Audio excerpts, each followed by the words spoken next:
Good morning guys. বাবলাইয়ের জন্য breakfast বানানো হচ্ছে। এখানে আমি 10 মিনিট হয়ে গেছে, সুজিটা ভিজিয়ে রেখে দিয়েছি। 10 মিনিট এখনো হয়নি, 5 মিনিট মতন হয়েছে।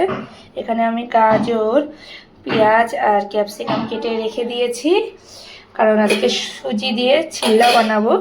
কালকেও বানিয়েছিলাম, কালকে কম বানিয়েছিলাম, কারণ প্রথম বানাচ্ছি তো, যদি ঠিকঠাক না হয় তো সেই জন্য অল্প বানিয়েছিলাম। আজকে একটু বেশি বানাচ্ছি। জলটা এবার ফেলে দেবো। আমার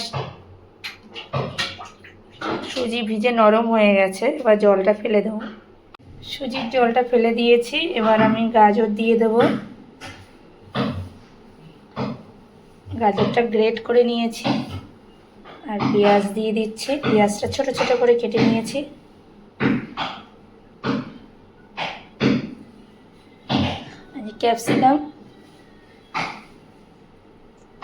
ক্যাপসিকামটাও দিয়ে দিলাম। এবার দিয়ে দেবো টক দই। বাড়িতে মানে মা কেটেছিল টক দই, তা শেষ এইটুকু রেখেছিল, হয়তো দই পাতবে বলে, সেটাই আমি পুরোটা দিয়ে দিচ্ছি। এবার একটু লবণ দিয়ে দেবো, তারপরে একটু জিরের গুঁড়ো,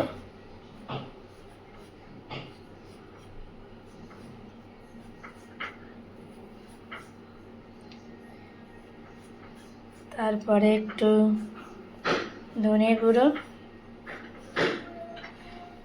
তারপরে গোলমরিচের গুঁড়ো।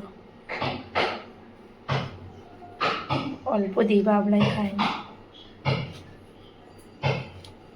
এবার এইগুলোকে মিক্স করে নেবো ভালো করে মিক্স করে নিয়েছি। এদিকে কড়াইটাও বসিয়ে দিয়েছি, তেল দিয়ে দিয়েছি। এবার আমি আস্তে আস্তে একটা বানানো কমপ্লিট হয়ে গেছে, এবার আরেকটা বসিয়ে দেবো।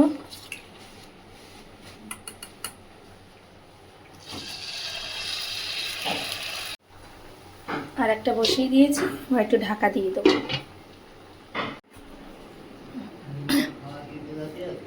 কে খাবে? কে খাবে? কে খাবে?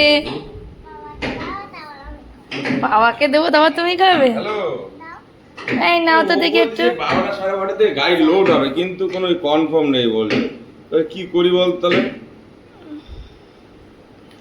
গরম ফু দাও, গরম। আগে তোমাকে খেতে বল। কেমন হয়েছে? নাও, চল আগে আগে বসো, বসো, ঠান্ডা করতে হবে, দাঁড়াও। না, কেমন হয়েছে?